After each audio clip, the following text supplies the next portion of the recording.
Good job. Good catch. You're good at that. Yeah, right. It's great. Yeah, the little things. Yeah. The little things. What's going on, y'all? Welcome back to the Journey Podcast. If you're here, subscribe, like, drop a comment. This episode is brought to you by Evermore Alkaline Water. Joined by cousin Jake. What up? How we doing? We have a returning guest from one of my favorite episodes. Cousin John Bones. Jones. Yo. Cousin John Scafiddi. There we go. What's the deal? How you feeling? It's great water, by the way. Evermore. Shout out to Evermore. It tastes fucking pretty good. Yeah, you know what I'm saying? It's pretty fucking good water. Good. I ain't gonna lie to you guys. You know what I mean? That's what I'm saying. Imagine that, bro. Summer that's day. crazy.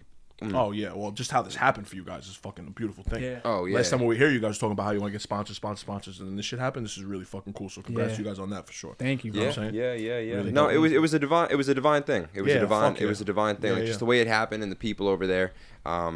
It was just cool, bro. The entire way it happened. You know, because bro, not a lot of podcasts get sponsored. You know, so for us it was hard to monetize a podcast. Very hard. Very hard. That's why like I want to do mine, and I'm not technically so worried about like monetizing because of the clothes.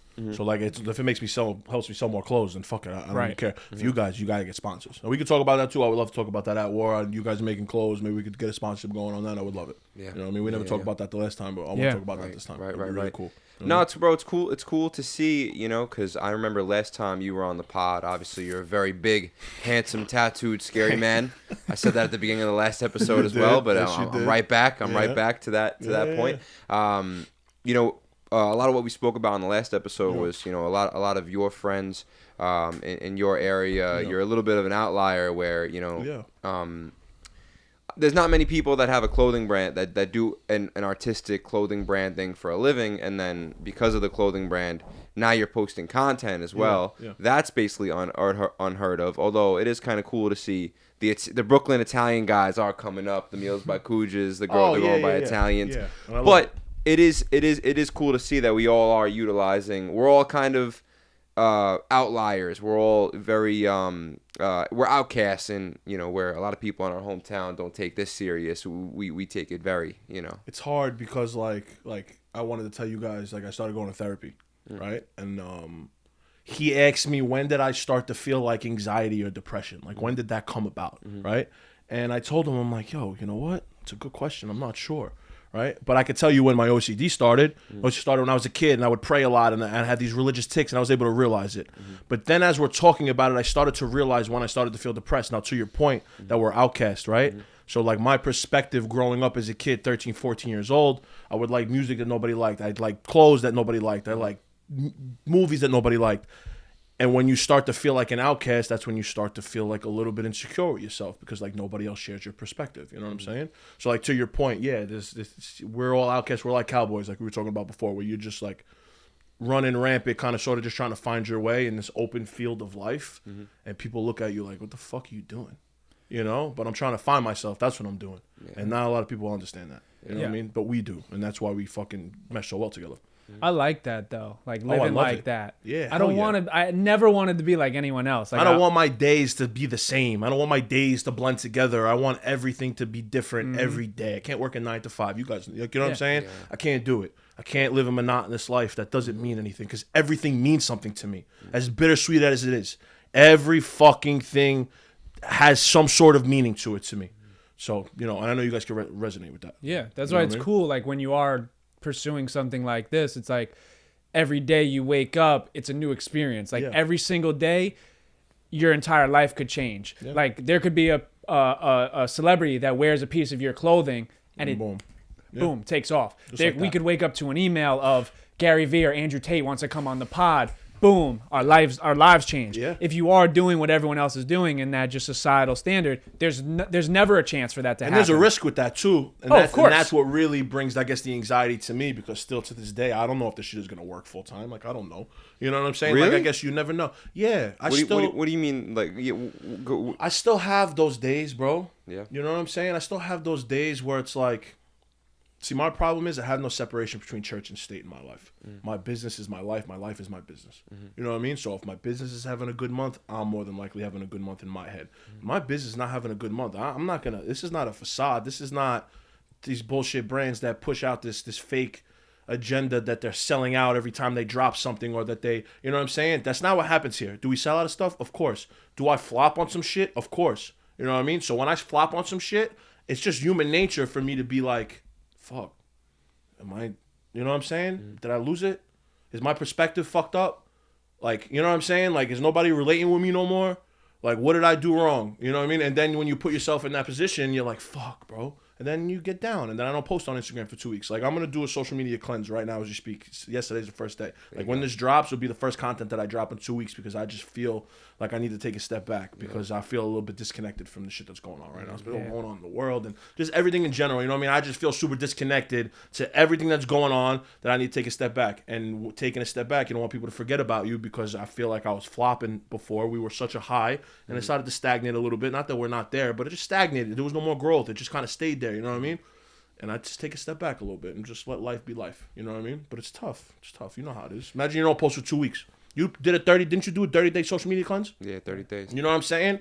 Like, I need to do that, and I know that it's gonna fuck with me in my head, because I don't want nobody to forget about me. You know what I mean? You know. But that was the funny thing about the detox for me. Yeah. Was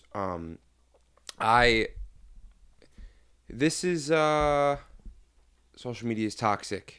So toxic, bro. Comparing yourself to other people. It's just trying to grow social media is weird, because it just involves your ego, versus if you're just trying to get money, like you're just trying to get money, like that's just swinging a hammer, you know, like in all different aspects. It's building a business, but like social media is a very weird thing, because also social media is very annoying because it's unpredictable.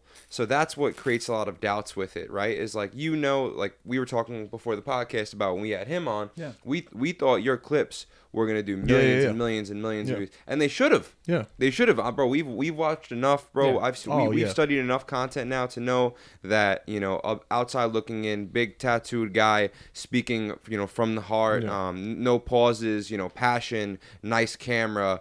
It's supposed to go. Yeah. It's supposed to go, and it didn't. And you have no explanation for it. You're just like, what the fuck? And that's what's been annoying about social media, and that was kind of what made me want to do the 30-day social media detox, was because there became a point where we were going so viral, you know, and we've gotten over 100 million views. Mm-hmm. And like you said, there was no separation between church and state. It was like, if we would joke about it all the time. It's like, yo, if we had a viral, it was literally like, bro, if I had a viral TikTok, if I knew that there was a video of me in the algorithm right now getting thousands and thousands and thousands of views a second, I'd be, bro, on a high. Yeah. But then we catch 3 weeks where nothing's going, and then maybe we even have a video where it goes for the wrong reason, like, you know, everyone's just shitting on us, you know. So then now we feel really extra bad over it, and I just kind of got to a place with it, bro, where I was so disconnected from myself. Like you were saying, right now you need to get off social media. You need to disconnect. I was just so connected to the world and so disconnected from who Jake Moscato is. You know, I was so far away from who I actually am, and I'm talking like, I was doing the social media thing for 3 years. So like, it was literally 3 years of disconnection that I didn't even notice what was going wrong. And then after I did the social media detox, I look back, because of all the perspective and everything that I gained, bro, my mind, you know, it's funny, I was sitting inside my studio today and I was looking at my desktop, because I'm working on a project right now. And when I'm working on a project, my desktop looks like shit. Yeah. It's chaos, bro. Yeah. There's audio files, there's pictures, there's motion graphics and vectors and transition packs and it is so chaotic, and I know it's chaotic, and it's fucking with me. Like, it's fucking with the project. It's literally, but I'm so close to being done with the project that I'm like, once I'm done with the project, then I'll organize my drive. Yeah. It's the same thing with my mind. It's what happens to me in my life. It's like, I'm so close to this success that when I get whatever achievement that is, then I'll take a step back. I'll delete social media, and then I'll meditate. Yeah. You know, it's like a So long story short, that's kind of, you know, that it's going to be so beautiful when you do that 2 week social media detox, because for me, it was something that I saw. You don't realize how on edge you can become And when you're on edge for so long, it becomes the norm. Yeah. And the scary thing about that, bro, is that your edge baseline, you don't just stay on edge, you get on edge. And on edge. You know what I'm saying? You go on and on. Because being on edge is what you feel is what feels like normal to you. Yeah. But you know when I see that, bro, I feel that with like toxic relationships. Like I've dealt with women before, not to like switch up the whole fucking genre, but just like in general, just when toxic is all you know, or when chaos is all you know, when you start being involved with somebody who's not toxic or is not chaotic, it feels like it's wrong, right? So like, to bring it back to the job, I feel like if you had a job that didn't have those little, not a job, but your life wasn't full of chaos, you might feel like, fuck, I'm doing something wrong. Like when I'm putting a collection together on Photoshop, my laptop looks the same, bro. You know what I'm saying?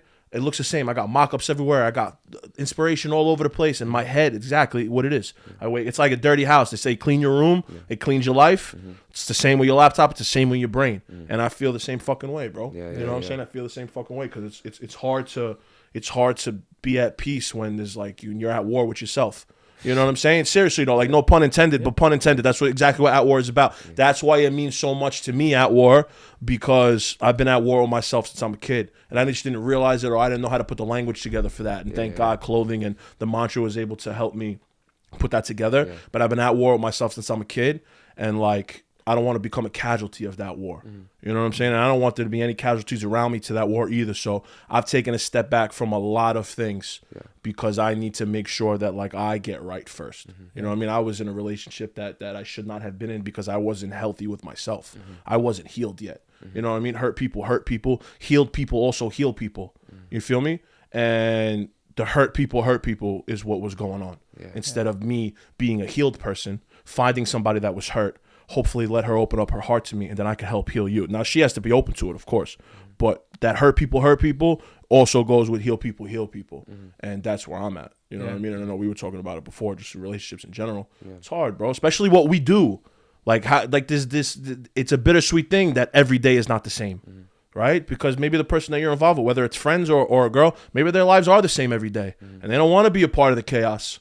But the chaos is never going to go away. Rain's never going to stop. You know what I'm saying? You got to have the umbrella and walk through it. It is what it is. Some people don't want to do that. Saw this thing that like kind of completely relates to everything, you know, you guys speaking about.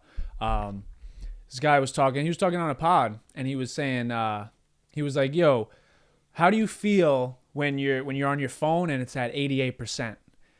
You got, you know what I'm saying? Like, yo, I got a full charge. I'm on Instagram. I could watch YouTube. I could watch a movie if I want. I could get on FaceTime." And he goes, "Now how do you feel when your phone's at 8%? You're like, fuck. Like, I'm drained. Like I got nothing. Like, the shit's about to." So now it's either you have two options. You either watch that YouTube video until your phone dies, or you plug it back to the source. I love that. That's dope. And plugging back to the source is the you know, reconnecting with God, meditation with yourself, and doing that, because bro, that's what we do. We have a full power source, right? We're at 100%, and then as the days go on, as we talk and get in relationships and work on business and chase our dreams, bro, our percentage is just going down and down and down. Yep. And if you don't connect back to the source, bro, you're gonna shut down. Yeah, if you don't recharge, you're fucked. Yeah. Yeah, bro. I really want to take a second, bro, because I just had like a light bulb moment for me. I think one of my biggest problems, bro, is I try to live. I've tormented myself for living at 5% battery, and then I've tormented myself for how would I say it? I'm now realizing, bro, in this exact moment that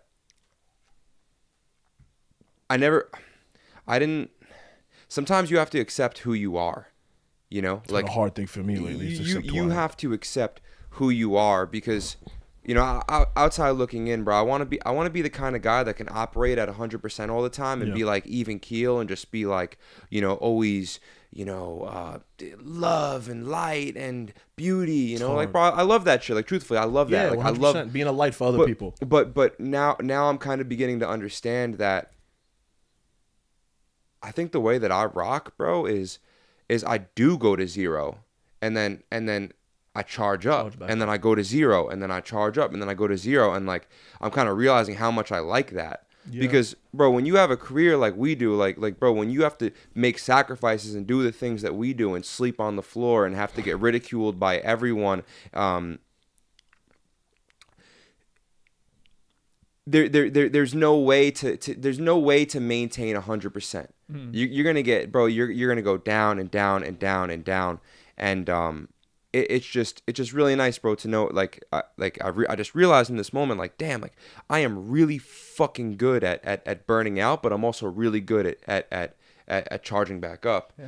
And you think it's a bittersweet thing. I mean, we spoke about this last time. It's like when I do something, I have to give it everything, because if I'm not going to give it everything, then I'm going to give it nothing, right? Yeah. Like, do you think that that's the wrong way to go about things, regardless of what it is? Like, for me, it's literally with fucking everything. Mm-hmm. It's with work, it's with friends, mm-hmm. it's with women, it's with family. Mm-hmm. It's like we're locked in or we're unlocked. Yeah. Which one is it? Yeah. I can't be 50%, because you're not going to get the real me out of it. You know what I'm saying? And I've had that problem with women, and I've had that problem with no separation between church and state with business and life and work. And do you think that that's the way to go about it? Because like you said, it's been hard for you to accept who you are, right? That's a problem that I have, because I can't change, okay? I cannot be the nonchalant person with anything. I'm passionate about everything that I'm passionate about. If it doesn't matter what it is. If I like a movie, like if I love them, not if I like a movie, because then again, I either hate the movie or I love the movie. You know what I mean? If I love the movie, I'm passionate about the movie. And if you don't like the movie, I'm going to be like, what the fuck you talking about? You might take it personal, and I got to apologize. Like, I didn't mean it, you know what I mean? But like, if I love the movie, or if I love the music, or if I love the clothes, and you don't like it, and we're having a conversation about it, I come off as super passionate, like it's the end of the world, because I love what I love, and I don't like what I don't like. So do you think that that's the wrong way to go about things? Do you think that there should be a separation between the two? No. I mean, I that's what I thought. That's what, you know, like that's kind of what I led the entire thing with. It was like I thought there should have been a separation, but now I'm kind of seeing is if you have to know yourself enough to know when you need to recharge, and you have to know what recharges you. Because you can easily get lost. That's the problem, right? Like that's what I've seen. Like once I go underneath 25%, I forget that there's even a fucking charger. Yeah. And then I get sent into the fucking underworld. You know, it's like the point of no return. And then it takes straight survival mode. And that's when you start thinking really negative thoughts and nothing is good anymore. There's no movie you could watch. There's no activity you could do. There's nothing you can eat. Everything is just fucking dull and gray and numb and toxic and everything kind of becomes hell in a way.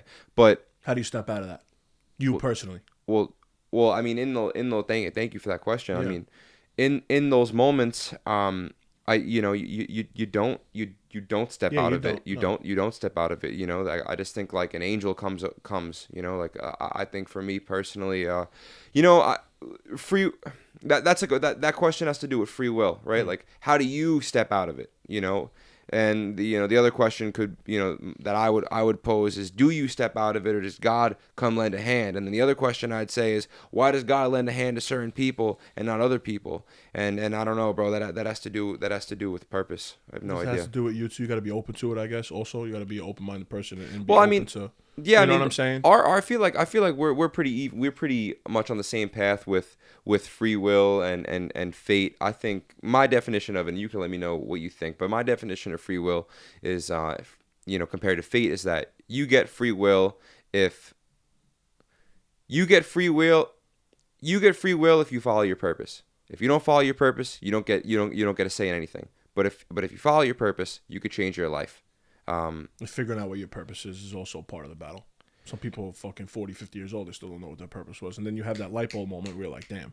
You know what I mean? That's when I figured out war was my purpose. When did you figure out your purpose? No, you know but bro, like I think like that's another thing, and Mike speaks about this, is you don't like your purpose. If you don't know what your purpose is finding out your purpose. That's your purpose. It's like you need to be radical. You need to have a like, if I don't know my purpose, I am going to find it out, because that's fun.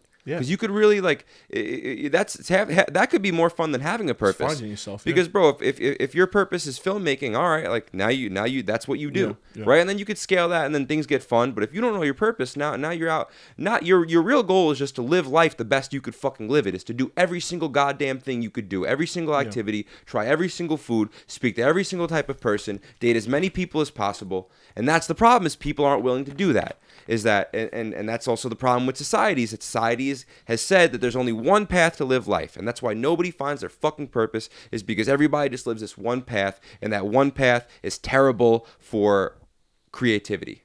You know? Yeah, I mean what you said about free will, what I always thought was like, I think you have free will in the decisions you make. But I think every single decision you make, there was a path that has been written already for you. So if you decide to be a shitty person, you have the free will to make that decision. Yeah. But the path that you're about to go down was already written. Same goes for the other end of the spectrum. So like, bro, I mean, what we do, and all of us, I could tell, and bro, you just have to be a good person and like just be true to yourself. Yeah, you know, all the rest of it I think takes care of itself for the most part. A lot of the shit we go through, a lot of the shit that we have to deal with on the day-to-day is pretty much out of our control. Almost 99% of the shit which is what really fucks with me. Exactly. Having OCD and wanting to be in control of everything. You can't. You can't. It's hard, bro. You'll drive yourself insane. You can't, bro. You really can't. It's like you can't make somebody love you, can't make somebody want to be in your life, can't make somebody do what they don't want to do, you know. No matter what you do. Yeah, for sure. But you said something on your story once. It wasn't you didn't say it, but you wrote it. And you said, and I wrote it because I wanted to get it. It said, men need to live with a hurting heart rather than a closed one. Right? And when I read that, I couldn't wait to bring it up now because that's something that I've dealt with because I've been hurt so much, whether it's self-inflicted, whatever the case may be, whether it's with my father, whether it's with my ex, whether it's with whatever the case may be. I agree with you because as a man, to close your heart to everything, it's not the way to go about it. No matter what the fuck has happened to you, to be a light for other people when you're not happy with yourself is one of the hardest fucking things that you ever have to do. But in the position that we're in, like, I know that I'm a light for people. I see it in my DMs all the time. I know that you guys are lights for people because I read the comments and I see what you guys talk about. A lot of people don't want to talk about that shit. So I wanted to bring that up because, and I wanted again to get your opinion on it because I never spoke to you about it. But I wanted to see, like, where did that come from? You know what I mean? Because to live with a hurting heart is hard. A lot of people don't do it. A lot of people close themselves off. Once you get hurt and somebody breaks your heart, you're like, fuck this. I ain't doing this shit again. I'm not gonna get hurt again over somebody else, over some shit that more than likely didn't have nothing to do with me. You know what I mean? So I just wanted to kind of get your perspective on that and get both of your perspectives on that because I know that you've been through fucking, you know what I'm saying? How do you move forward with a hurting heart but still open it instead of keeping it closed? I don't know how to do it. I do it, but I don't know how I do it. It's just who we are, I guess. Is that's the answer? I don't know. It's tough. People close their heart because it protects them. No, wrong. Yeah, they think it protects them, but it doesn't protect you. It doesn't protect you. It actually does fucks you. It does the complete opposite because love in. You know we talked about love before this, like you just said it, like we talked about love before this podcast. Yeah. The only way to heal in life, the only way, like the healing thing in life, like, all right, fucking if there's a video game and like what, all right, like if you want to fuel your body, you eat food. If you want to fuel your spirit, you give it love. And that's why it's so important to live. If you're going through a lot, it's very, very, very important that no matter what the fuck is going on, you keep your heart open, because if you close it, there's no that's trauma. That's trauma. Trauma is pain that was supposed to be. You were supposed to let it go. You were supposed to heal, but then you took it and you got scared and you closed off and you didn't realize that you took it in with you. Yeah. You closed yourself in with you. Locked yourself in a room with the big scary trauma monster. You know, you lock yourself in the room with the thing that you couldn't even fathom. Yeah. You couldn't even fathom, being close to, and you don't realize it that it's living inside you now. Mm-hmm. When really, you became it. And that's why if you keep your heart open, that trauma, that hurt goes. Yeah. And at the time, the reason why I put that on my story was because I was with the girl, and not to get fucking redundant, but I was with a girl. I was with a girl that I very much fell in love with. And this girl was a very fucked up girl. She was 32 years old. She was a stripper. She's had a lot of crazy experiences in life. I won't go into every single detail. I have no problem with her stripping. I was obviously okay with it. I was fucking hating her. You had to be. Exactly. Exactly. I had the same thing. Yeah. If you reverse the age. She wasn't 32, she's 23. Yeah, there you go. And the same exact thing. She wasn't a stripper, right? But she's been through some shit. Yeah, been through. And I knew to get into that with you, I had to be okay with the shit that you had been through. But I didn't know. I didn't fucking know. I knew the same thing. I said, all right, like if I'm gonna date this girl that has all this trauma and all this baggage, it's gonna be a part of our relationship. Yeah. But I didn't know what it was gonna do to us. I thought hurt people, healed people. I thought I could heal her. But guess what? When shit hit the fan, that the trauma came out, the baggage came out, the hurt came out, and what happened was, I got hurt. Mm-hmm. I got fucking hurt. I got hurt. That's what happened. When something came up, there was something that happened between us that was real. There was a very real thing that happened between the two of us, and my heart being open, I wanted to work through it with her, and she was gone. Yep. She was gone. And that was where I was like, oh, that's what someone with a closed heart does. And I was upset with it, right? Because here I am now. She gave me the hurt. Yeah. She gave me the hurt. So here I am now, crying every night. I'm going for walks. I'm listening to Get You to the Moon. I'm listening to Johnny Cash, and same, bro. But now I went through the pain. 2 months later, I guarantee you, she's still fucking thinking about it, and I'm over it. Because you're a healed person and she's not. Exactly. You know what I'm saying? So, yeah. I mean, for me, bro, it's like I have abandonment issues, right? Like, this is not the same, but I hear, and it's trust issues too, but I hear like Pete Davidson talk about it, right? Where he was like, yo, I have trust issues because on 9/11, my father was supposed to pick me up from school and he didn't, right? But for me, it's like, it's not as deep as that, obviously, because he lost a parent like really young. But for me, my abandonment issues stem from relationships that I've been in where the first girl that I was with from 19 to 22 years old that I thought I was going to marry, you don't know any better at 19 years old, but in the moment, you're like, yo, I'm in love with this girl, yada, yada. And the way that my life was going in my career and I was nowhere near, like I had just started at war, she didn't believe in it and she just dipped. It wasn't even a conversation. It was like, you're not going to go into construction, into union with your father and get a regular 9 to 5 and we're maybe working on your dreams on the side or whatever the case may be. I'm out. It was never a conversation, right? So my abandonment issues stem from that to the point where I closed my heart for a really long time because I was like, I'm not going through that. That didn't have anything to do with me. You just didn't want me. You know what I mean? And I said this before, and for me, I make homes out of people. I make homes out of people, and we build up this structure, and to renovate a home inside somebody, it takes time and it takes money, right? Just from like a theoretical standpoint, right? When somebody decides to abandon that house and never come back and you're stuck in it alone and it was only like half built, you're like, damn, I'm out.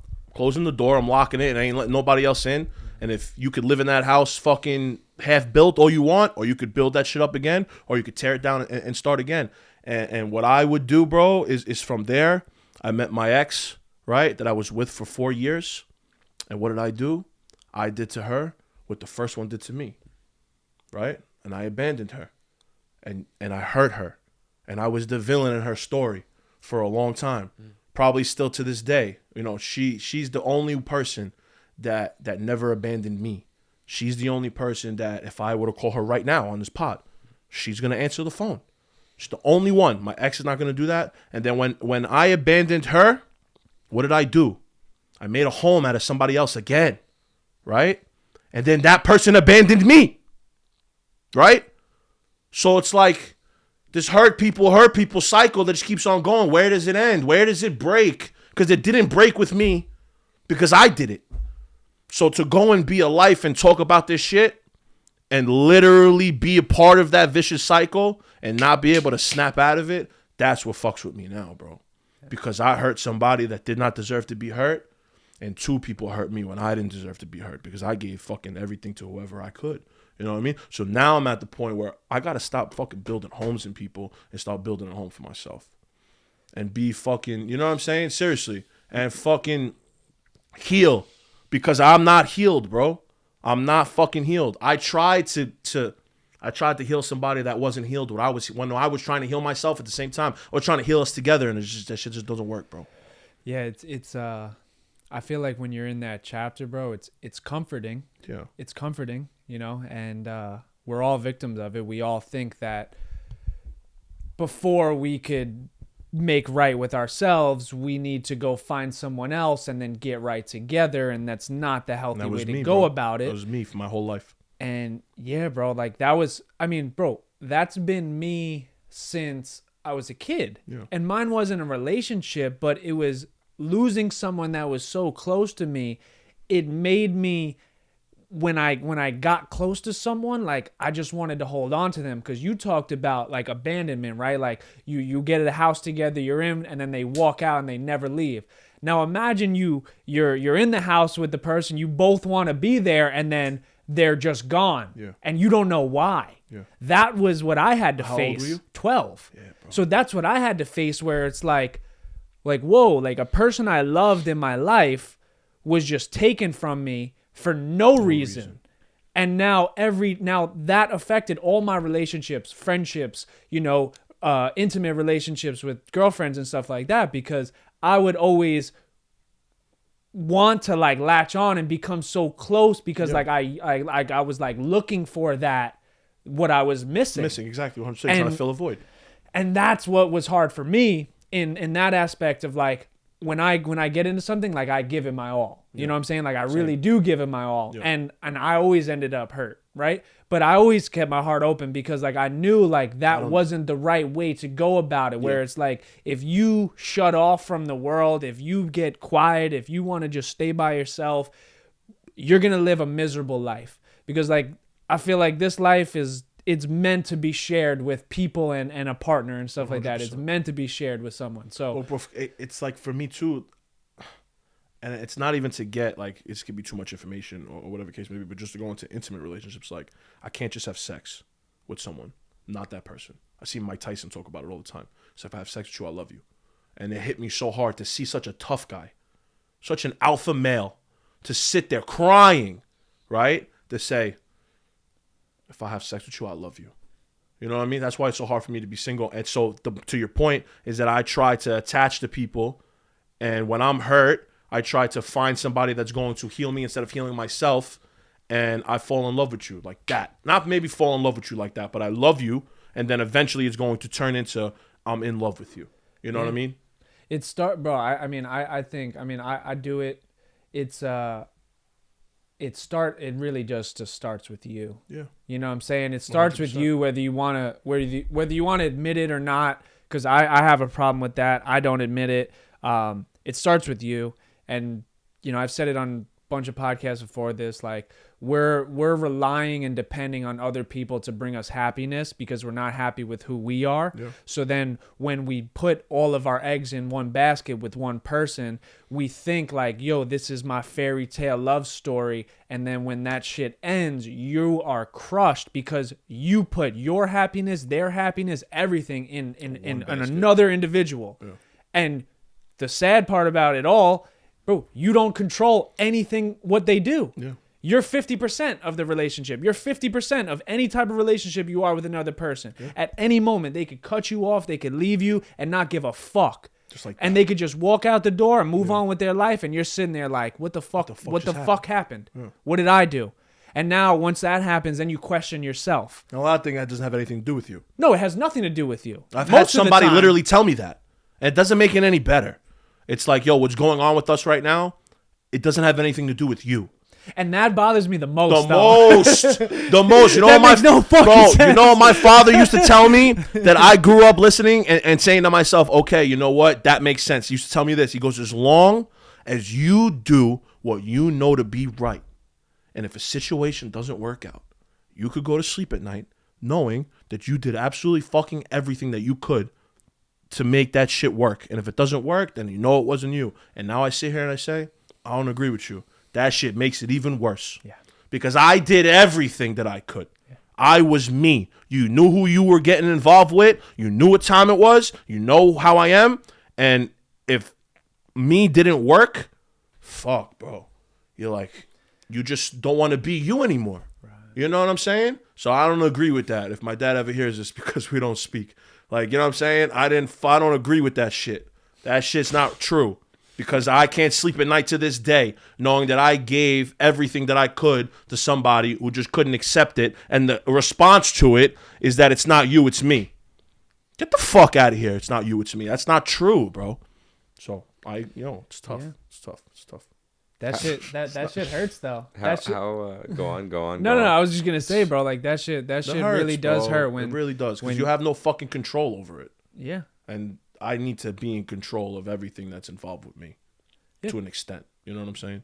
Yeah, I mean, we just said that shit earlier, where it was like, just be a good person and always be yourself. And when that shit doesn't work, you don't want to be yourself no more. No. When that happens to you. Yeah. And that's why there's this continuous cycle of hurt people, because you know what I'm saying? Like, initially you opened up to a person, you were yourself, you gave them everything, you did your best, and then they hurt you, they walked out the back door. Now you're questioning yourself. Now every day you wake up, you have to think about who you are. Second guessing all your moves. And then, bro, if you're with someone and you can't be yourself, then you shouldn't be with them. If you have to second guess or walk on eggshells around someone and change who you are, you can't be with that person. That's the worst type of relationship you could be in. That's the hardest thing to face too. Yeah. It's tough. It's a tough cycle, bro. And especially now, like, I just feel like with our age and like in your 20s, just like dating and trying to find someone, and it's really tough. And social media hasn't made it any better because you just see all this shit. It is scary, but I just think it's something that you're gonna go through. It's like inevitable. You're gonna go through, like, you're gonna go through trials and tribulations with people. You're gonna lose people. I had like a clip where I was like, a lot of people think like certain people were only were placed in their life to learn the lesson, right? Yeah. And then like we forget that like, sometimes like we're the person that are placed in other people's lives to teach them a lesson. We always wonder like, why am I always getting hurt? Why am I always getting my heart broken? Why are people always treating me like shit? Yeah. And then you don't think about, you're the person that was a light in someone else's light. You were someone that like made someone's life better. You left a positive impact in someone else's life. Yeah. And regardless whether they left you, hurt you, or you don't speak to them anymore, like, you played your role in their life. You left a purpose that they can never forget. And whether you ended up hurt in that situation, you still kind of have to be okay, where it's like, hey, like, this shit didn't work out the way I wanted it to, but that person's never gonna forget me, because like I did everything I could and I played my role in their life. And that's what you have to do. It's hard to accept it, but that's all we can do, because you can't make someone want to be. You can't force someone to be with you, bro. No, you can't. Once they're done, they're done. I mean, that's with me too. It's like when that switch goes off, the electricity to the house is gone for me. You know what I'm saying?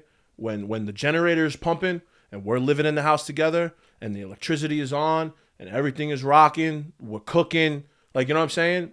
Everything is all good. But the moment that the electricity goes out, I can't spark that shit back up again. That's my problem. So my issue is trying to figure out what's the breaking point, because there's no going back for me. There is no like, okay, see you in a year. Fuck you. I ain't gonna see you in a year. You're gonna try to come see me in a year, and I ain't gonna be there, and that's gonna hurt me. You know what I'm saying? And that's gonna hurt me. And I hate to always be like, yo, play victim. I hate to try to get sippy. Wait, so if it hurts you, why and someone does come back to you, why wouldn't you take them back? Because the way that I am, it's hard for me to snap back into a feeling that I got over because I'm very passionate. When I love, it's 120,000%. When I hate, it's also 120,000%. And I've done it before with an anomaly in my life. That's what I like to call her. I like to call her a fucking anomaly. Because the things that I've said and I've done and I've acted, I've never done and acted and said before when it comes to a specific person. So, like, of course, there's little things in life that you kind of break your own code for. But it would hurt me to have been with somebody that I really, really cared about for a long time, right? Whether a long time is a year, 18 months, 2 years, 3 years, whatever the case may be.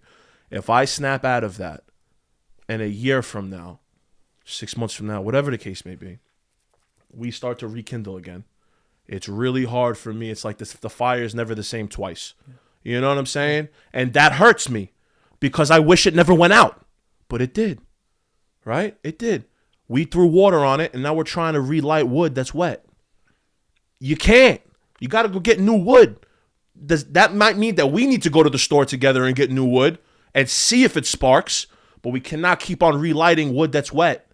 You know what I mean? And that's something that I've had to deal with for a long fucking time.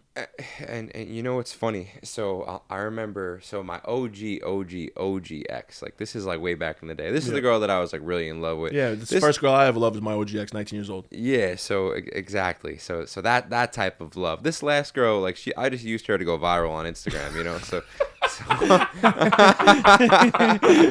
you know, throw that shot. Go ahead, throw that fucking shot. I definitely loved her too. But it wasn't my first fucking rodeo. Yeah, you know what I'm saying? So I was able to. But this first girl, like the first, you know that first love. Anyway, took me 2 years to get over that first love, bro. Yeah. Seriously.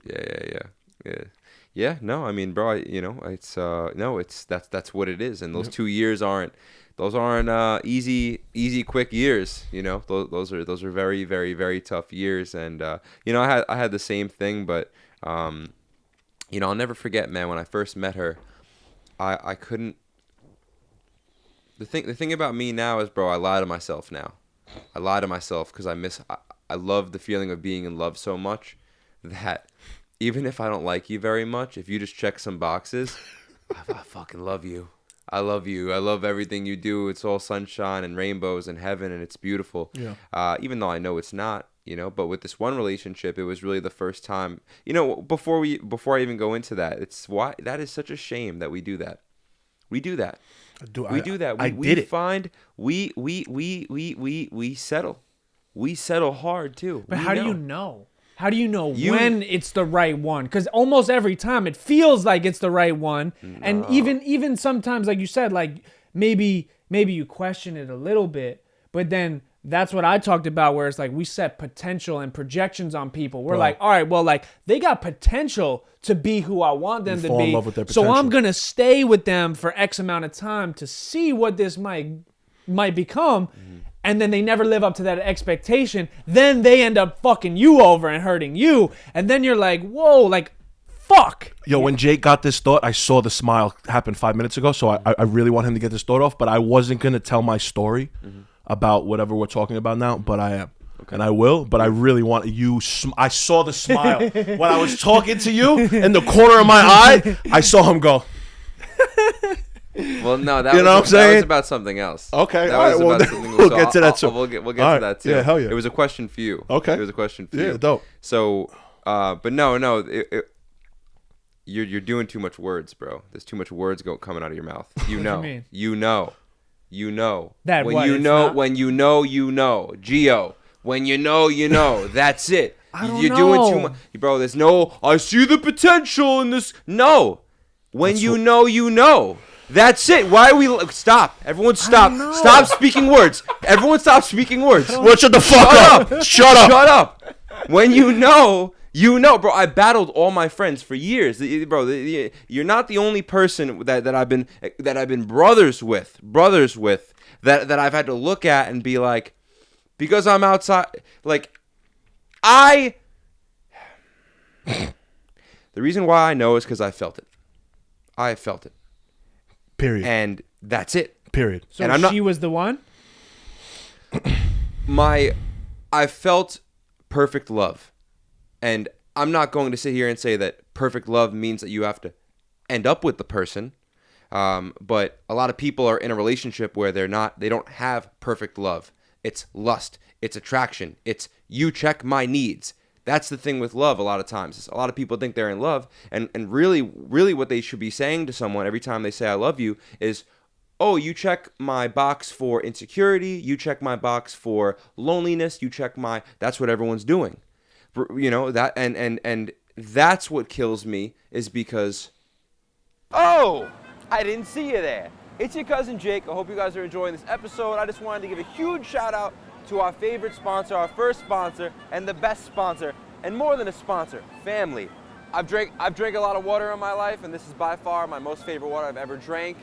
And your boy's a former Division I athlete, so that says a little something. You can find this online, evermore.com. They got a store locator. It's probably in a store near you. I'm telling you guys, it's absolutely delicious. If you guys tag the Journey Podcast on Instagram, take a picture that you actually got one of these in your supermarket, we'll send you a free case and maybe even a little extra money on top of that. Much love from the Journey Podcast. Keep enjoying the episode. I'm sure it's a banger. I've done it with the last 4 girls I've been with. So the reason why I know when you know is because there was one girl in my life. There was one girl in my life that I wasn't using. I wasn't using her because I had some weird, insecure box for her to check. I fucking loved her. I feel you.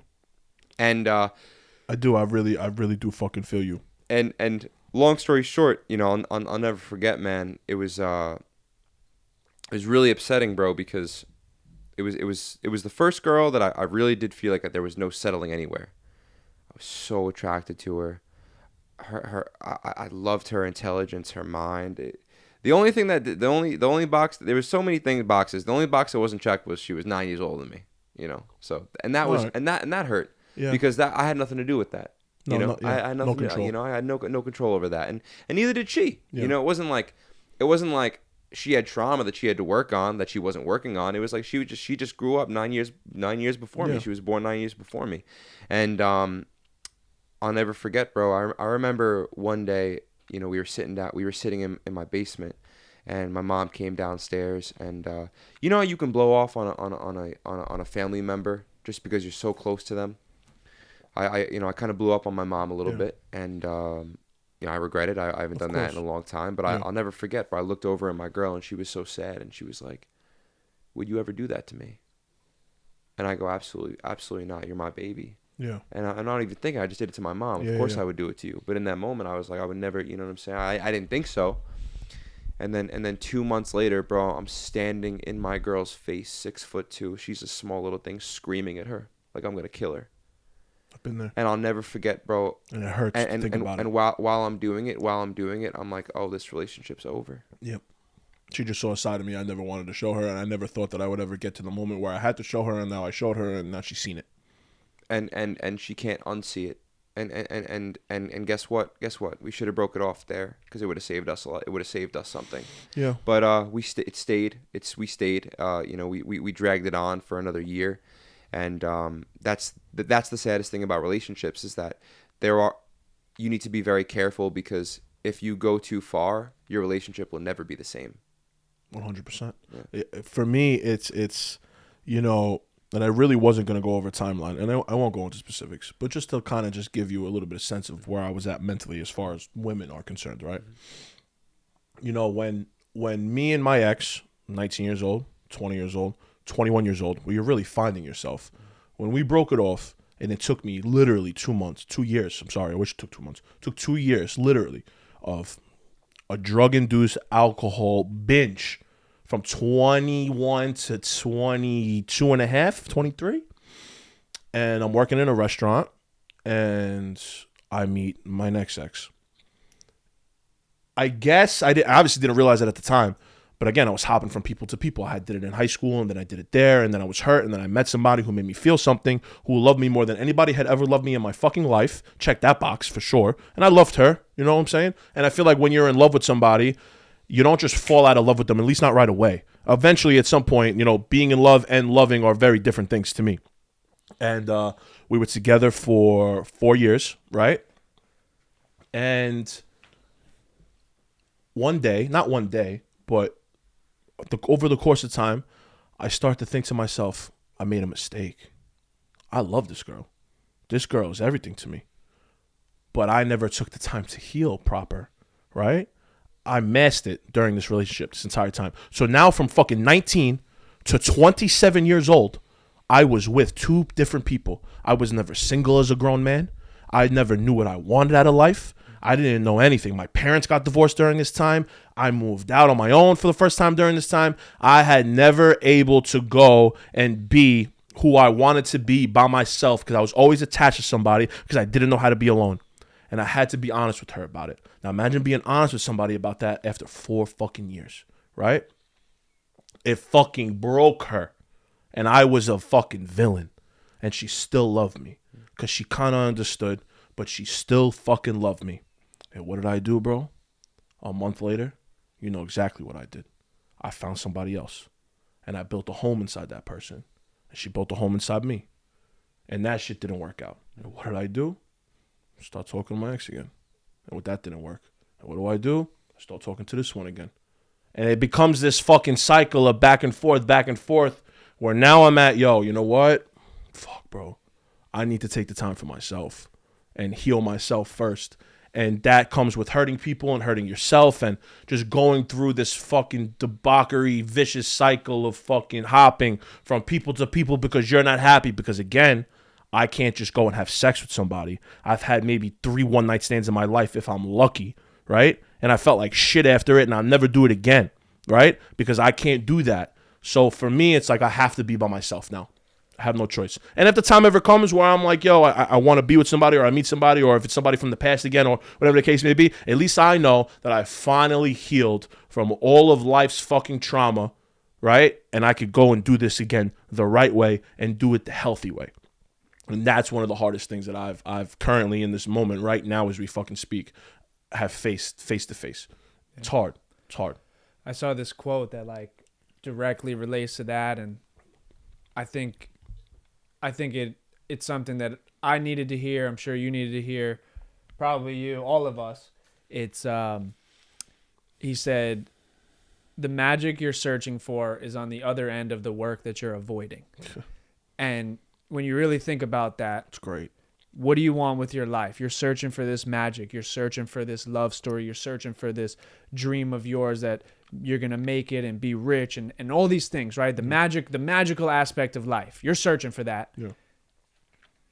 And what are you doing? You're avoiding all of the work that's going to get you to that point. And I mean, in this case, what you're talking about with the relationship, you're searching for love, right? You're searching for magic with a woman, and what's going to get you that magic with a woman is taking the time to find out who you are and heal and spend alone time, but you're avoiding that. So you're never going to get that magic unless you take that time. Yeah. And that was my problem too, bro. I did the same exact shit. I feel like we all go through that. And right? We all go through that. Yeah. And I think we do that outside of relationships too.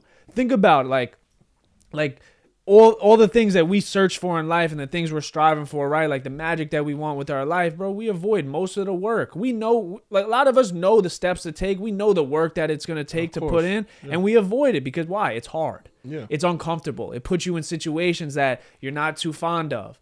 And we avoid it over and over and over again, and then we wonder why shit isn't working out the way we wanted it to. We don't realize it because we're avoiding it, and then I hope that we don't realize it too late. Yeah. I'm realizing it now. I just hope it's not too late. Because like you said, when you let something get to a certain point, sometimes it never goes back to what, you know what I'm saying? Sometimes it's never the same. Mm. And that's something that also fucks with me because like, what if, right? And it's a strong possibility that my second ex, not the first one, but the second one is the one. I don't know. It's a strong possibility that the girl that I basically found after her could be the one too, right? But who knows if we've gone so fucking far, right, and hurt ourselves so many times that maybe at some point it's never the same again, and that's what fucks with me too. It fucks with me. Yeah, you know what I mean? Yeah. So, what was your question? What was the question? I was gonna switch gears. Yeah. What was your question? You smiled like a motherfucker when you had. What was the question? Fuck. No, I was, No hold no punches either. I mean, you know that. No. I'm not. No, it's no. I know. I'm just saying. You. Yeah. No. So, what's really nice about doing this for a living is this also what kind of sucks about doing this for a living is I'm very observant in conversations. It's actually nice being in a 3-person conversation. Okay. I've heard good things about that. Like they say when you trip, you're supposed to trip with like 3 people. It's like the perfect number because if I don't feel like having a conversation, you guys can talk. Yeah. And then if I feel like coming in now, now we can talk. Listen, and then you know what I'm saying. And so I was just having so much fun just listening to you speak because we make clips for a living. We talk for a living, and you're just like oh, this walking viral machine. I wish. So I still the algorithm is listening to this. I need some fucking Jake's followers. Before. Yeah, Jake got like 100,000 followers. What is it on Instagram right now? I don't pay attention. I could use like 10 of them, 1,000 of them, or something. 87,000. There you go. So long story. You're gonna have them anyway. So long story short, I was thinking about you and how you need to start a podcast. That was one of my thoughts about how you definitely need to start a podcast. But then my other thought was I think you come here so correct because you don't get to speak about things with your people back home. Mm. And no, when I get to speak about them, it's them. Yo, shut the fuck up! I told you what it is already. I don't want to hear about it no more. Yeah, you know what I mean. But here you're like a bazooka. You're just unloading. You're just like an RPG with a cheat code, unlimited ammo. You're just like automatic. And I'm loving here. I'm loving listening to the entire thing. So one is a statement. You need to start a podcast. Working on it. And then two. When was the last time you spoke like this? I've been avoiding it because you want to know why I've been avoiding it? Because I've made a lot of mistakes, and I have a lot of people. I do, and most of them are. I'm also good with having like women that are just friends, like no sexual component to it at all. Mm-hmm. And I do get a lot of advice, especially romantically, from them. And I haven't spoke to them about everything that's been going on in my life because it's gonna be like this, John. Mm-hmm. We had this conversation 6 months ago, John. Mm-hmm. You know what I'm saying? Yeah. So for me to come here. And it's so easy and natural for me to just be an open book that like I really don't. It's not that I don't care. It's just that I'm just being myself. Like I don't know how to be anything else other than open, vulnerable, and I feel like obviously it hits more because of like how I look. Yeah, like, you're not really supposed to like from a perspective thing. Like you would never think that I'm this type of person, and that's backfired on me in so many ways. I think it's helped my business. Like you should, and I'm sure you guys get it too. But bro, like my DMs, like of course, I have baddies in my DMs. Bunch of gay guys. I have a bunch of gay guys in my. I have a bunch of gay guys in my DMs. Shout out to the gay community. They love me, right? I love you back, just not like that. I have a bunch of beautiful women in my DMs, right? And I have a bunch of people that look and hit me, and they're like, "Yo, I just want to tell you something." Whether they're bigger guys, whether they're insecure guys, whatever the case may be, they're like, yo, I just want you to know what you do for me when I hear you speak about some of the shit that you speak about. And I'm going to try not to cry right now because it's just one kid. Mm-hmm. And I haven't really told anybody about this and I haven't spoke about it. Shout out to Tyrese. He's got, and I don't, like when you're quadriplegic, you can't use any of your limbs. Yeah. He's a triplegic. I hope I'm saying that right. Mm-hmm. He can only use his right arm. He was born with cerebral palsy. And during COVID, when that war finally started to show a little bit of promise, I opened my DMs one day and it's from him. And he's from Brooklyn. I don't know how he found me. And he's like, and you can hear it in his voice. He sends a lot of voice notes, and you can hear it in his voice that he's got, cerebral palsy. He can't walk. And he wants to start a brand. He's a genius. He goes to NYU for creative writing. He just graduated. And not at the time, but he just graduated now. And he hits me up and he wants advice on starting a brand. And I'm like, of course I'm going to give this kid fucking advice. I'm going to put you on to where you can get blanks. I'm going to put you on to where you can screen print, where to make your fucking website. Anything that you need, I got you. He's telling me that I saved his life, right? He's telling me that, he's like, thank you for just even having a conversation with me. You know what I'm saying? And we talk back and forth. We don't really keep in contact too much, like every day type shit. Maybe like every month or two, to the point where eventually we haven't really spoken in 6 months. And he hits me up, actually a couple weeks ago, and he's just like, how's everything? Like, blah, blah, blah. And I send him a voice note back, and I'm letting him know that I was in a really bad spot, right? Like what we talk about, where I didn't want to be here no more. You know what I'm saying? And, whatever. And he sends me this voice note back, bro, about how he loves me. I saved his life, and thank God that you're still here. And I'll never forget how I felt when I heard that, because here's a kid who cannot fucking walk. He can't even use his left arm. And he has a better outlook on life than I did in that moment, where I did not want to be here no more. If there's one person who should not want to be here, it's this kid. This kid is in a wheelchair, bro. This kid is a minority, and he's disabled. Imagine how much of an outcast he feels like. You know what I'm saying? And he's sitting there and telling me, "Thank God you're still here, bro. You're changing people. You're here for a reason. You're leaving an imprint on people's lives." And there's nothing wrong with me except maybe I'm a little off. You know what I'm saying? But this kid has literal problems. And I'm fucking sitting here upset with where my life is at. And this fucking kid can't walk, bro. And it really opened up the way that I look at shit. Because I was getting to a point where I really wanted to stop being so vulnerable and transparent. Because sometimes I feel like it comes off like I'm begging for sympathy. I don't need sympathy from anybody. I would never want to experience what you went through. I just had a friend experience that. My ex walked in, not even to get into it, dealt with that. I've been around. I don't ever want to experience some shit like that. You know what I'm saying?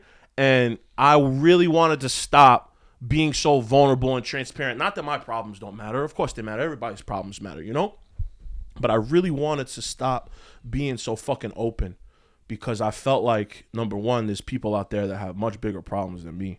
But like, number two, I don't want people to start looking at me different and thinking that I'm begging for some fucking sympathy or whatever. I'm not. I'm just trying to be a light for other people.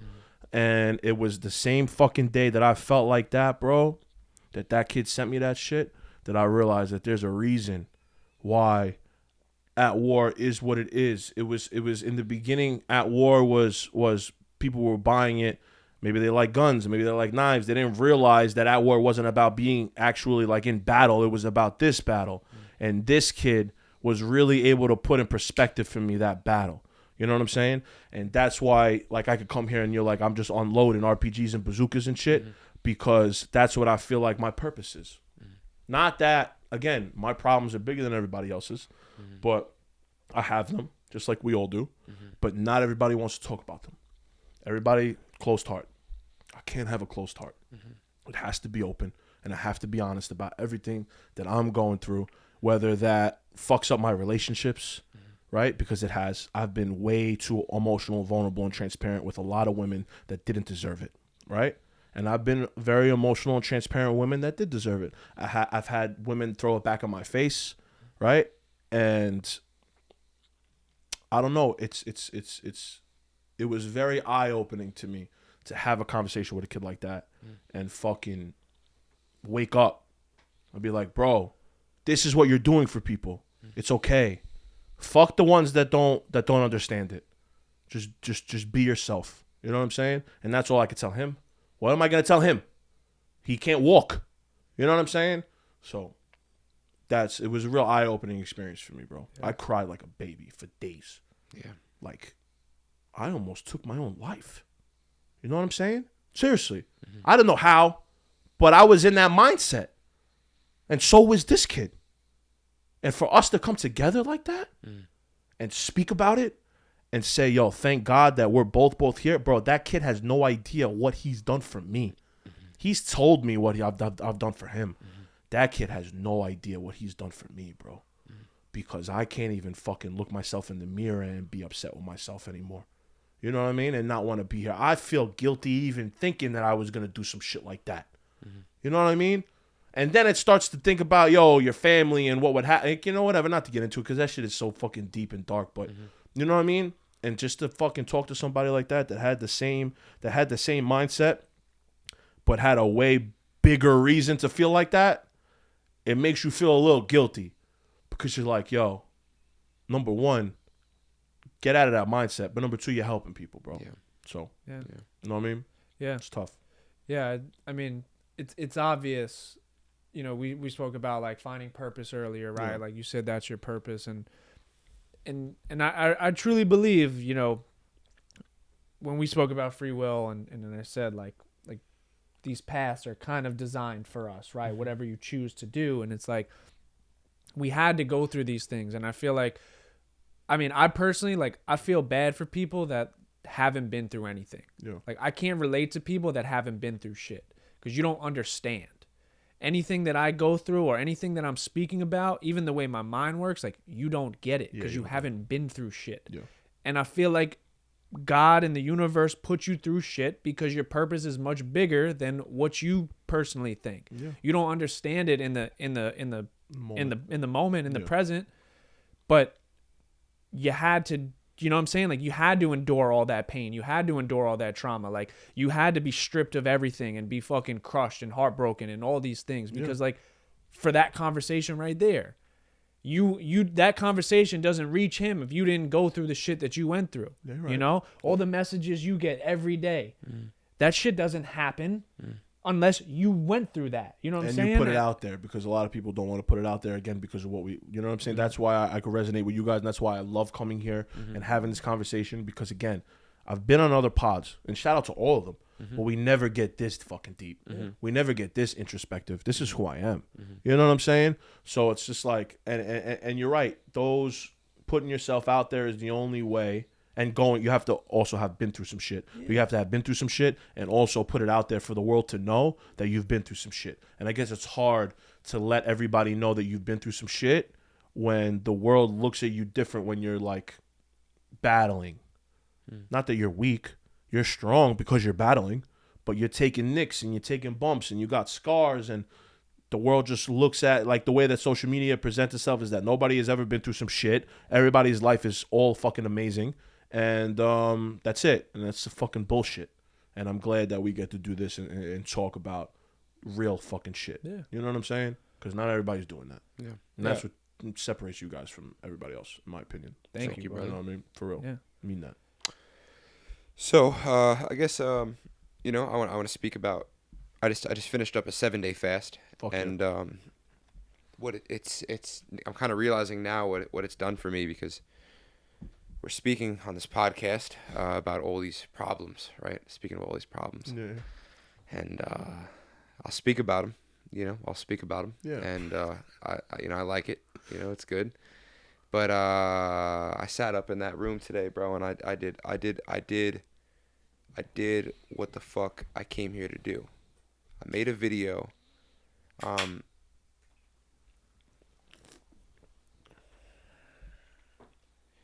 Said it was the best video you ever made. Yeah, but it's just about I'm trying to find a way to word it poetically because it's like on paper all I did was make a video, but it wasn't. I didn't make a video. It was that God gave me an idea to do something that was insane. It was an insane idea, and it came to me, and it was so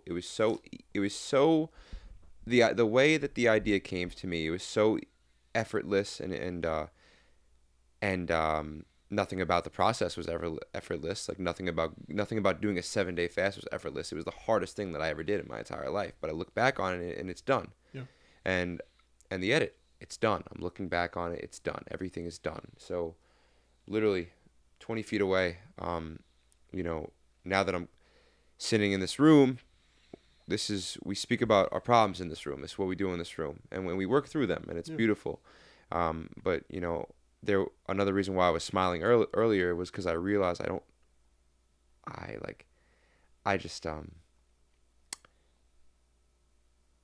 care about anything that we discussed today. I could genuinely say that. Like right now, like the feelings that I felt today, doing something that God put me here to do made me realize how stupid all of the problems are. Now, I'm not saying we shouldn't talk about them. I'm not saying this was a stupid conversation. No, this is one of the best podcasts we've ever shot. It was an amazing podcast, and I love it, bro. And like I said, like I loved I love doing it. But, you know, I asked you a question before, bro, about, you know, because you were like, I still doubt it. I looked at you and I said, and I almost didn't understand it, because for whatever reason, bro, God has placed something inside me that when I do something, I don't doubt it ever. I don't doubt it. I don't see, for whatever reason, I want I want things to happen sooner. You know, I want things to happen sooner, but I don't if I truly feel like I'm supposed to be doing something, I don't doubt it. You don't doubt it. So I guess I guess the reason why I'm bringing all of this up is because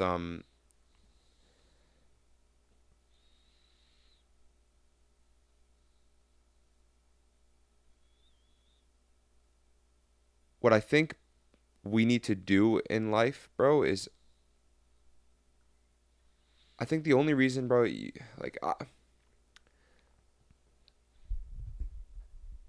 I can't doubt something.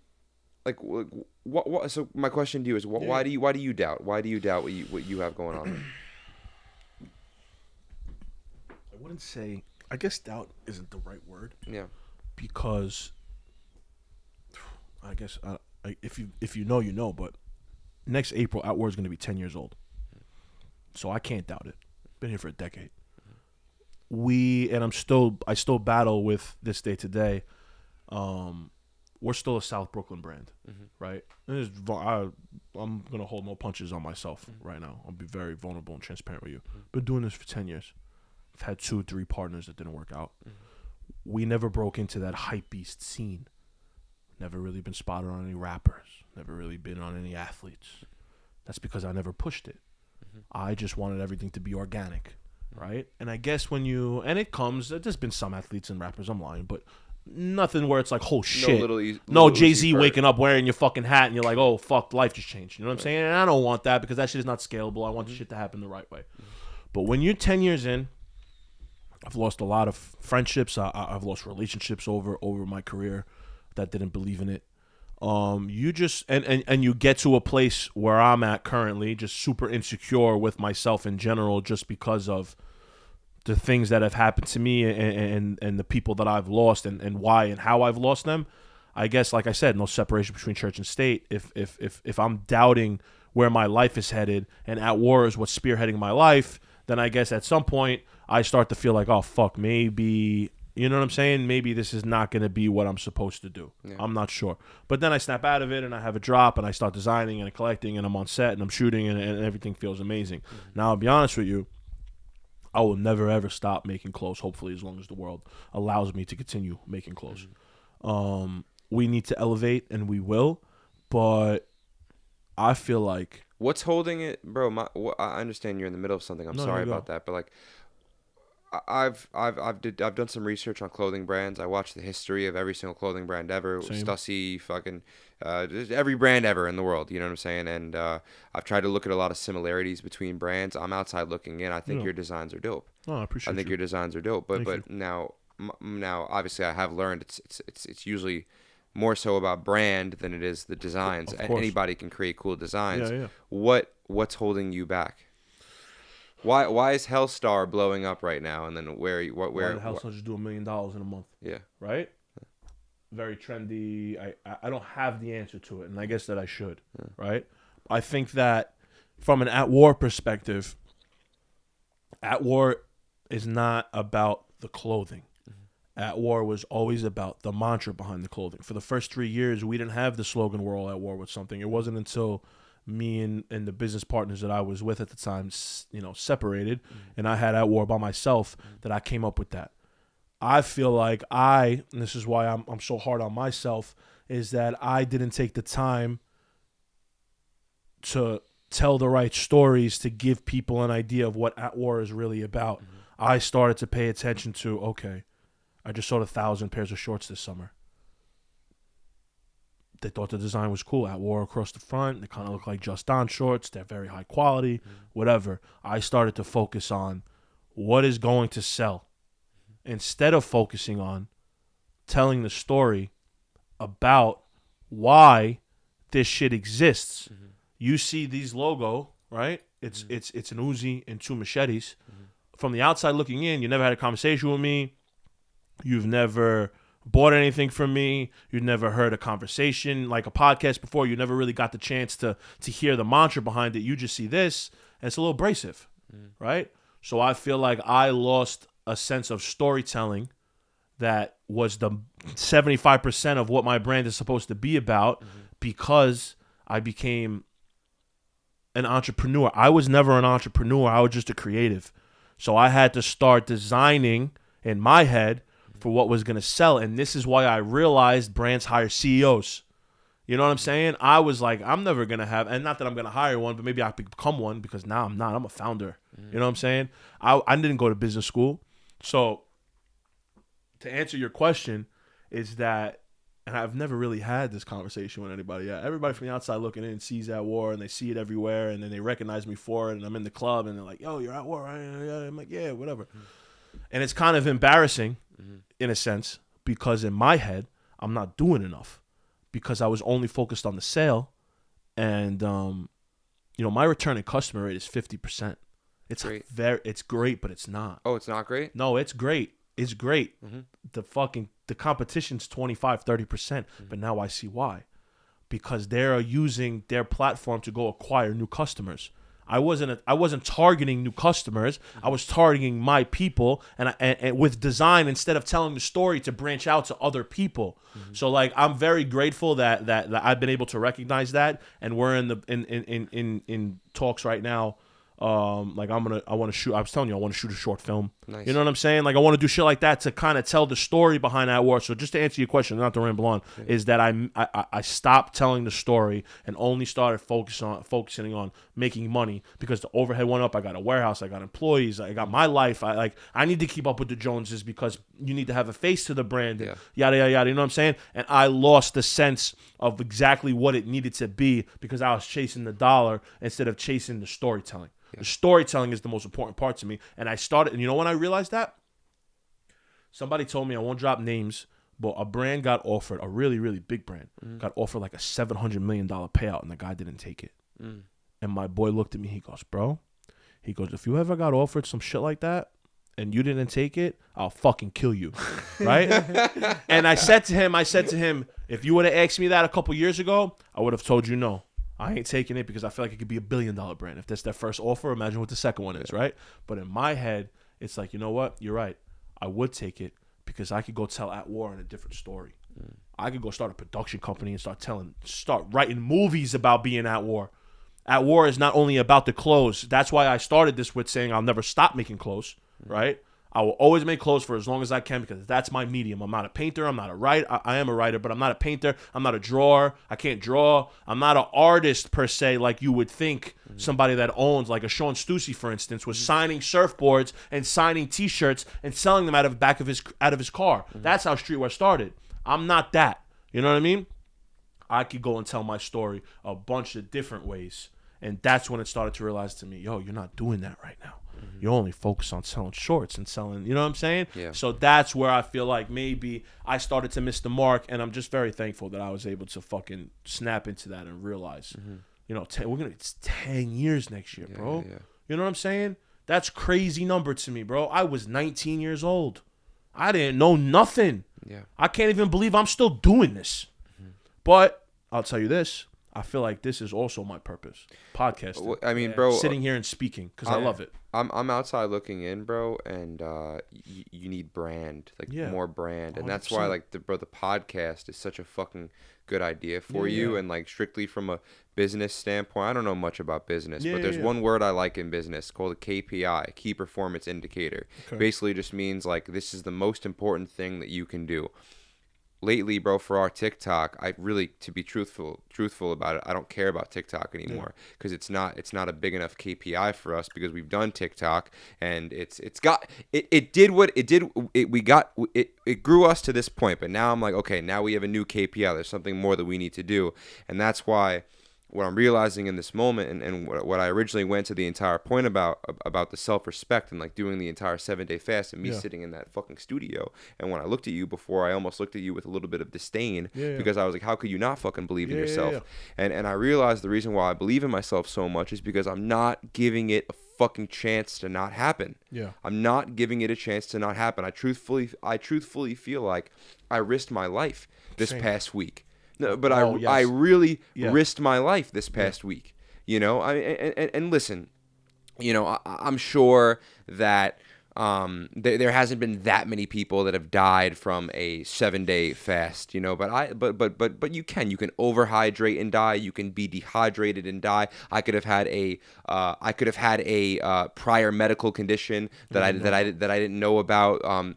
There's all these factors. I just did the carnivore diet for 3 months. I didn't know if I was already nutritionally deficient, and then I'm going to go into this thing. I also started it in the exact wrong way you could do it. I had a big meal, and I just went into it when I should have fasted days before. Then there's a thing. Long story short, what I'm realizing is I'm so fucking happy I did that 7-day.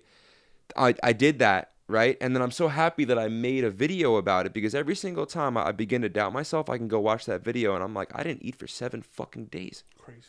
What made you do it? That.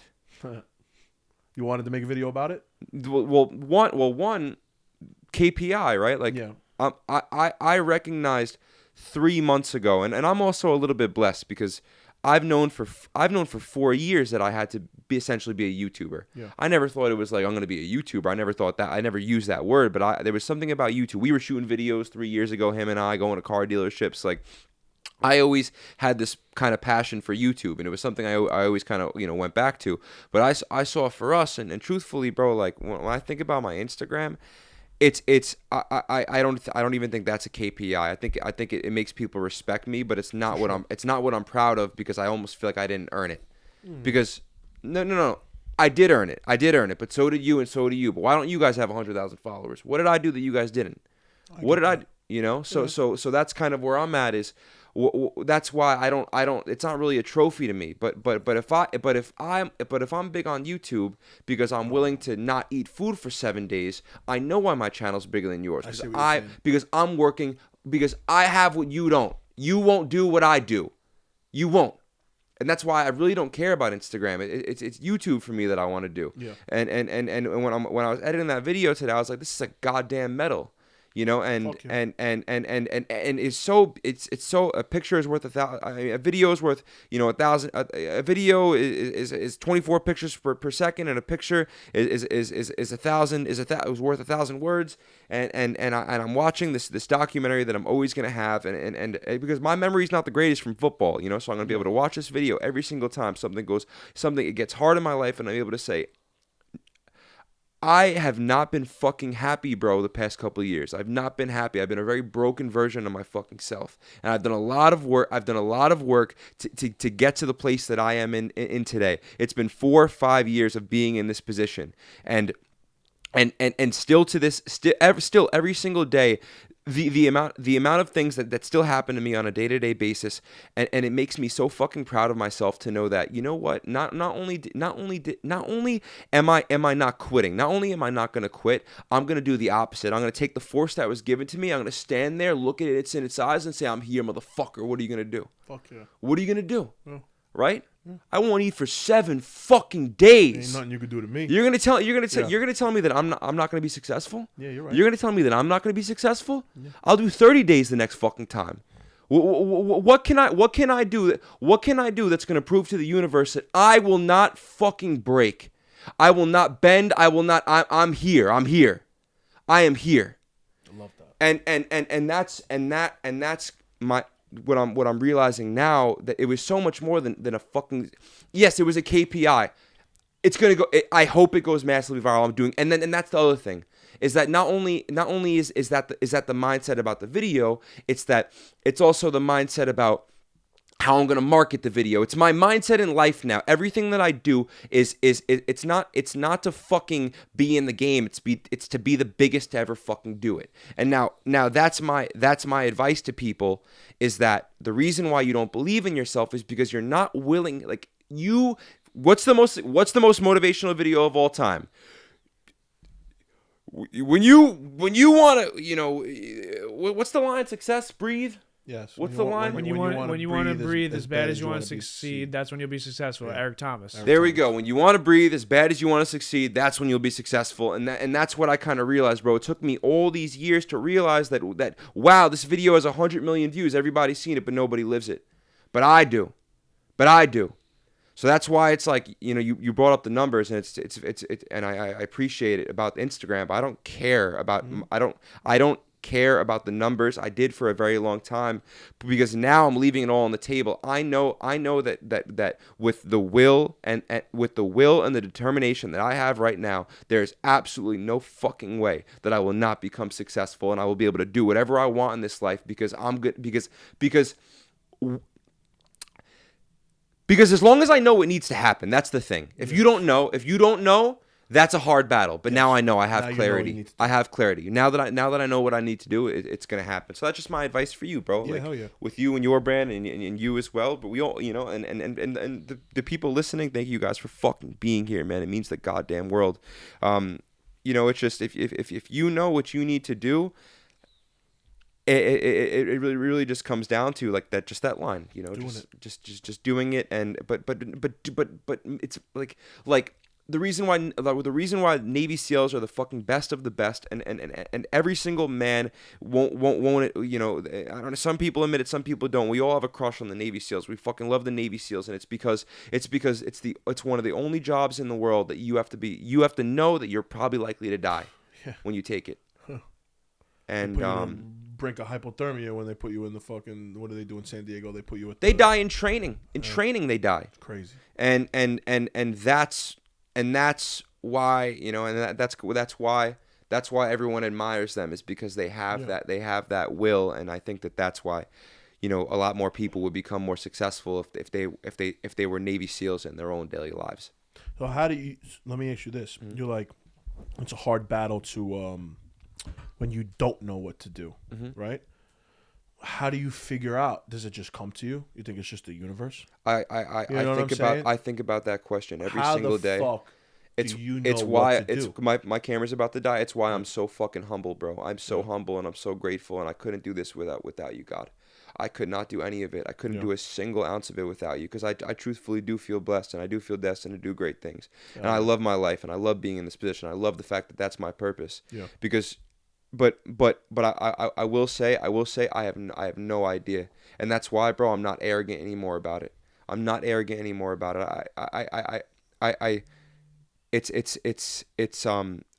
just very grateful, and I think maybe that's a question for me to answer and one day give back to people. Okay. Why do you think?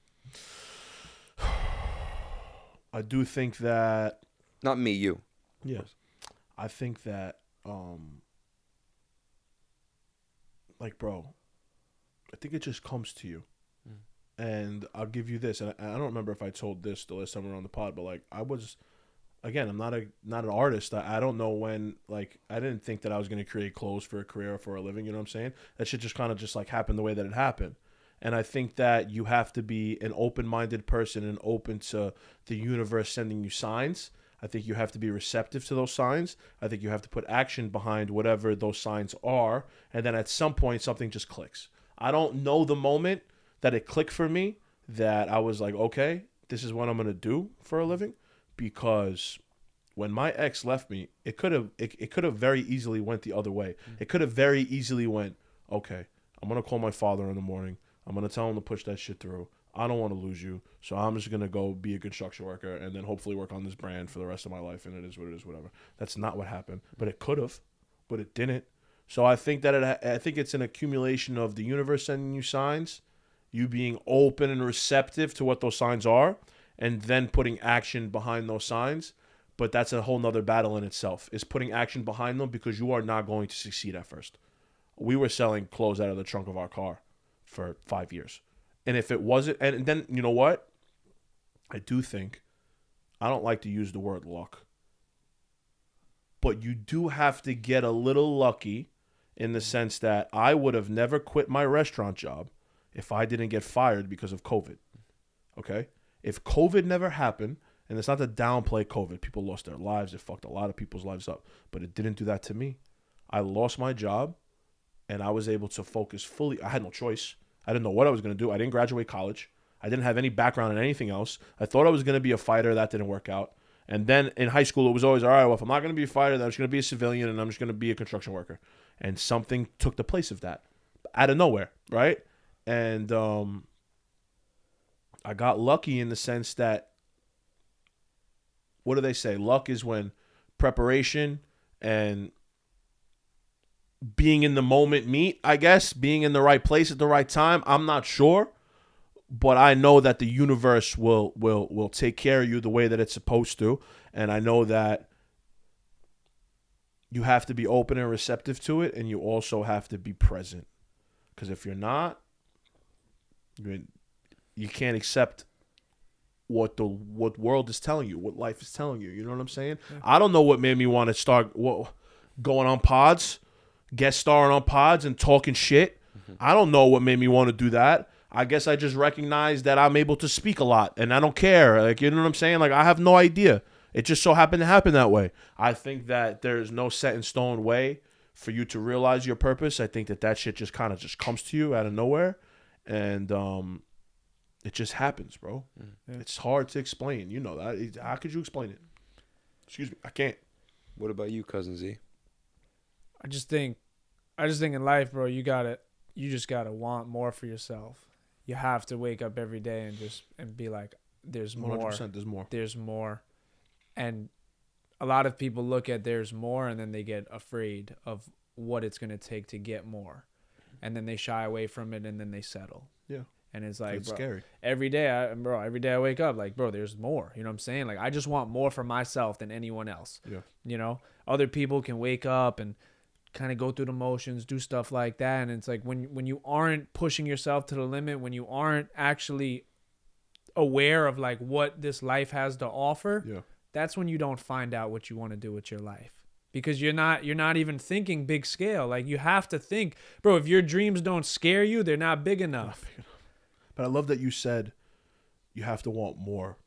And again, this doesn't really change the topic of conversation, but I feel like that's what love is. When you love somebody, you want more for them than you want for yourself. Yeah. Right? When you love somebody, you probably want more for them than they want for themselves. Because I get to see you from a different perspective. You can't see yourself.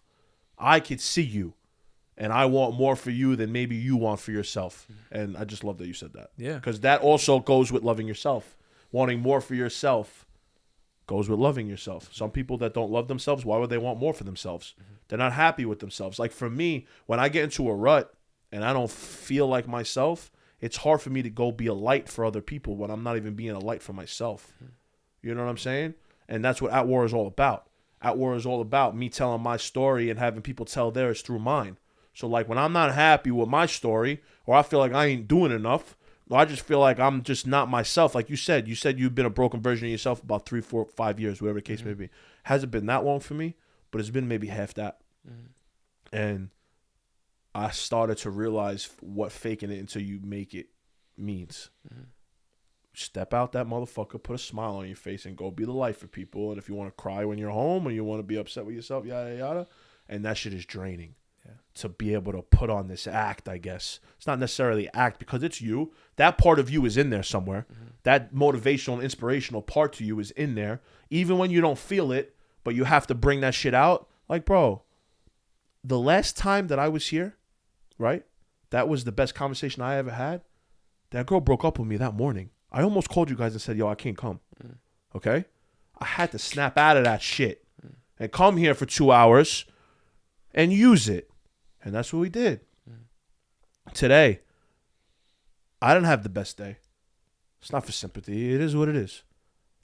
I have to be here and do this and not put on a facade because, again, this is who we are.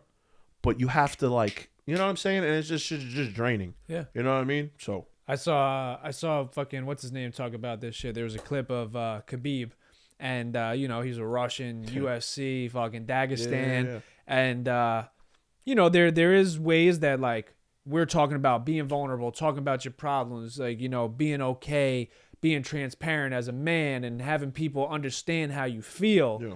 there is one side of that, and there is I do believe there is a positive in that, but there needs to be a balance between the other side of that, and it really comes down to, bro, like, nobody gives a fuck. Yeah. Nobody gives a fuck how you feel, what you're going through, what went wrong, the excuses you're gonna make. Yeah. Who cares? Okay. Guess what? You went through all that shit. Don't do it anymore. I don't give a fuck. Nobody cares what goes on in your life. As harsh as that sounds, that is the reality of the life that we live. Yeah. Whether it's your family members, your partner, your friends, not many people give a fuck about you. And when you put your head on that pillow at night, it's you and your mind and your thoughts. Yeah. And that's all you got. And you have to wake up every morning and bring yourself to whatever you're facing. Yeah. It doesn't matter what you're going through, because it doesn't do anything for you as using that as a reason to say, I'm not at where I want to be in my life. No, definitely. It should be used as inspiration. I mean, like we said, like, the universe will send you signs, and this will be my last, like, little story, but when I was here, the last time I was here, and I told you guys about that night that I had, and I didn't want to be here, and then, like, a week prior to that, my favorite artist had followed me. We went back and forth, and then I deleted everything on my Instagram, and then the next day after I didn't do what I said I was going to do, and he called me, and he said, nobody gives a fuck, put your shit back on, because somebody like me is going to see it and doesn't have your portfolio, basically, up on social media. Nobody cares. You let me have 45 minutes, and that was the end of that. We spoke a little bit after that, but it kind of, like, separated a little bit. He's busy, bro. The guy's a fucking global superstar. You know what I'm saying? And I go to LA a few times. We never really get the chance to, like, chop it up because he's busy, and I'm just not in a good place. And fast forward to now, that was October fucking 8th I had that night. October 9th was the day that he called me and was like, yo, out of nowhere, out the blue. Like, he had my number after 2 weeks. He called me randomly. The universe made him call me on that day. A year to the day, this past October 9th, I met him for the first fucking time. You know what I'm saying? And had a conversation for me, played me his 2 albums that haven't dropped yet. Like, you know what the universe did for me, bro? The universe did some shit for me that I just had to be open to it and present to it. I didn't ask for that. Like, you know what I'm saying? The shit just, so that's my point in saying that, like, shit just happens. It's because you're doing the right shit. And you got to be present. The thing is, you have to be present to let that energy come to you. Yeah. You know what I'm saying? And you're right. You also have to do the right shit. You have to do, and I'll end on this. We're at fucking hour 36. Wow. I was talking to John O'Hara, and he was talking about how he watched the pod, and when we were talking about the signs in our life, right? And I said, I struggle with the signs in my life where I'll see 357, which I got tatted here, right? I'll see it all the time. I'll see the sign, right? But I can't differentiate whether I'm seeing that sign because I'm doing something right or I'm doing something wrong.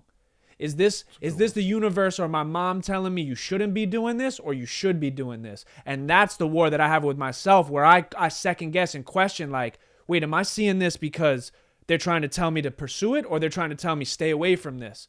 And then he told me, he said, yo, if you were doing the wrong shit, your mind would be so cluttered and you'd be so distracted, you wouldn't even see the sign.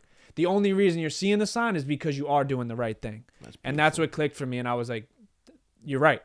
So now I'd never want to second guess when I see that sign, because it's like I'm in the right place. I'm doing what I have to do. Yeah. I could really resonate with that, and it's funny that yours is 3:57 because mine's 9:57, and I see it all the time, and I recognize that. Yeah. I wake up at 9:57 times. Sometimes I go to sleep at 9:57. Sometimes whatever the case may be, I see it all the fucking time, and I always wonder that am I seeing it because I need a sign to snap me back in, or am I seeing it because I am snapped back in, and it's letting me know that I'm doing the right thing. Mm-hmm. So I love that. I could really resonate with that. That shit is real. Yeah. You know what I mean? Yo, this was a pleasure, bro. Yo, this is a pleasure, bro. You don't know what you guys do for me, giving me the opportunity to come and let shit out. You know what I'm saying? It's amazing, bro. I appreciate you guys for real. Yeah, it was better than the last one. Yeah, I think so. Much better. No, the last one was fire. Yeah, last one was heat too, but this one right here, bro. This is good, bro. Damn, bro. An hour 40 minutes. I'd love to have you on as a honorary guest here. Like a co-host. Absolutely. Or a guest. Yeah. Call me. Yeah, I'm here. I love it, bro. I'm gonna start my own I'll at give some you some point. of those followers, cuz. Yo, I love it, bro. I appreciate it. But yeah, I would love to do that, bro, because I am gonna start my own. There's a lot of I didn't know this, but there's a bunch of pods called War Stories already, so I gotta change the name. I did one episode already. I gotta rebrand. So that's before you continue with that, there was 1,000 journeys before this. That's true. Now we're number one. That's true. And a lot of them are war stories about a lot of them are about history. You know, they're not about like personal brains and shit. They're about history. You know what I'm saying? We won that. I don't know. Like we won it. We won it. Right. You type in the Journey podcast, we come up now. Like what happened with Andrew Tate today? You said he popped out. He just college is a scam. And what happened? Yeah, Zach talking about college was a fucking scam. Anything could have popped up. You know what I'm saying? So you're right, 100%. You know what I'm saying? So if that's, I feel like if that's the name, because that's a dope name. If that's the name you want, bro. It is the name I want. Go take it. I appreciate it. No, actually, that motherfucker Andrew Tate, I wanted it to be called The War Room. Okay? And that motherfucker took that shit. And I can't take that shit. Right. So shout out to you, Andrew Tate. You go fuck yourself. But yeah, now we going with war stories instead. So beautiful. Yeah, I appreciate you guys. Thank you. You know we'll run this back, bro. Fuck yeah. I'll be, whenever you want. Thank you. Boom. Wow.